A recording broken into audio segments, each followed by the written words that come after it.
my name is Chaya Lichtig. I am an occupational therapist and I am a consultant with the Vermont Continence Project based at the Center on Disability and Community Inclusion at the University of Vermont.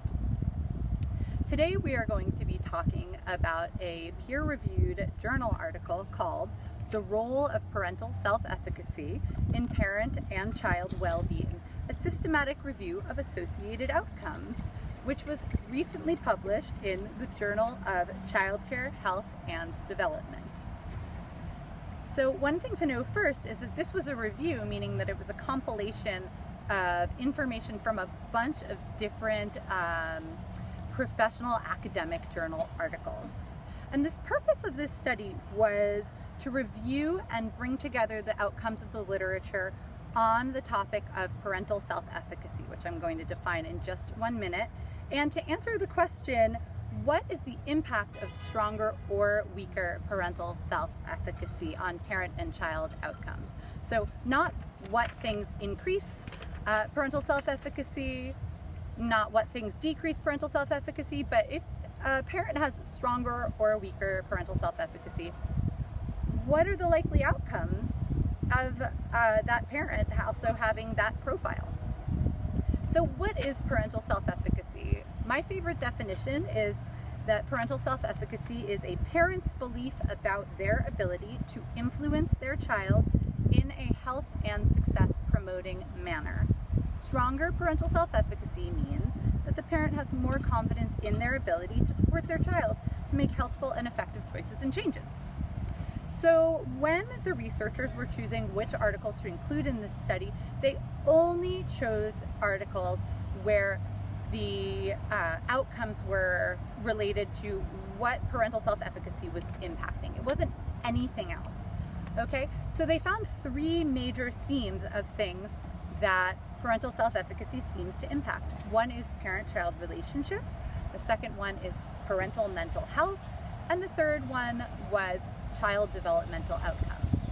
So first we're going to start with the one that had the most robust evidence, the most research studies behind it, which was parent-child relationship. And there seems to be a strong correlation, meaning a relationship, between parental self-efficacy being higher and better parent-child relationship outcomes. Things like stronger and more consistent routines, more open family communication, more positive attitudes towards parenting, higher parental involvement, and more effective parenting styles with less coercion, more developmental goals set for children, and more effective child management strategies. And parental self-efficacy also acts as a mediator, meaning that it can sort of be a go-between. So, for example, parents with higher parental self-efficacy will be still friendlier and have a more positive affect towards their children, even when they are stressed or tired. Our second area is the impact of parental self-efficacy on mental health outcomes, or the relationship between parental self-efficacy and mental health outcomes. Higher parental self-efficacy is linked with lower parental distress, higher degree of satisfaction with the parenting role, lower degrees of postpartum depression, and lower degrees of postpartum anxiety. And parental self-efficacy both predicts and is predicted by other parenting outcomes and parental mental health outcomes. The third and final theme, which had the least evidence, was related to child development outcomes. And that makes sense to us as providers and academics because it's an indirect relationship. Parental self-efficacy is a measure for parents, and child development outcomes are a measure for children. So there's not necessarily a really direct relationship between the two. But there is some evidence to show that parents with higher parental self-efficacy, their children have stronger performance on some standardized and developmental evaluations. Higher parental self-efficacy is protective against developmental delay in at-risk families, meaning that it's going to kind of buffer against the likelihood of developmental delay.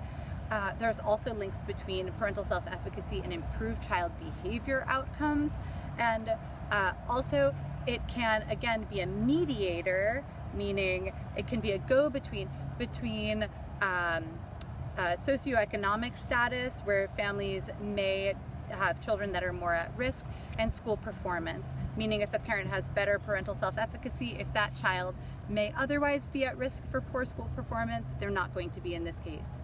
One takeaway is to specifically consider how confident a parent feels with their ability to make changes for their child, and to intervene on that level directly.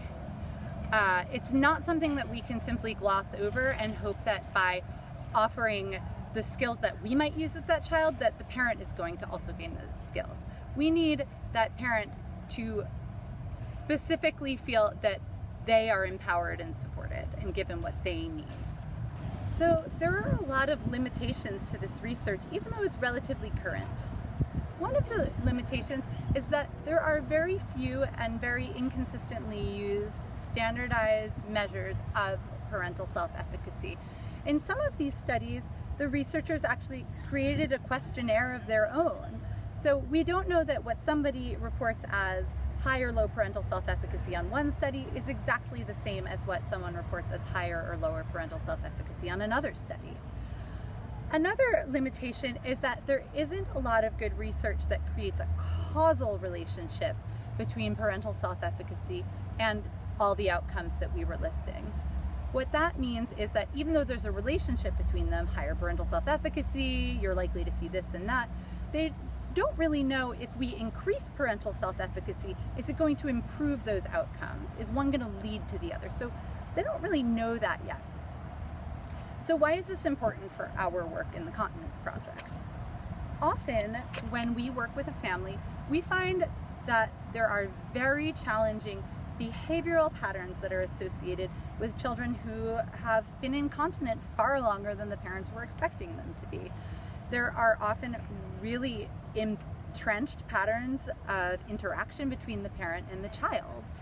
And often parents are the first person, the first line of work that has to make a change in what's going to happen on a daily basis for that child in order for that child to make a new behavior or do something new related to toileting. And generally we find that if parents come in and they're feeling a lack of confidence in their ability to make a change for their child, they're not going to want to rock the boat and try something new. However, when parents feel confident and they feel a sense that they can make changes and they can roll with difficult moments with their child, they're more likely to try something out and see if it works. Takeaway is that as you intervene with families, you want to make sure that you're considering what the parental self-efficacy may be with a family, so that your interventions are matched to where that family is right now and how confident that parent feels to try something.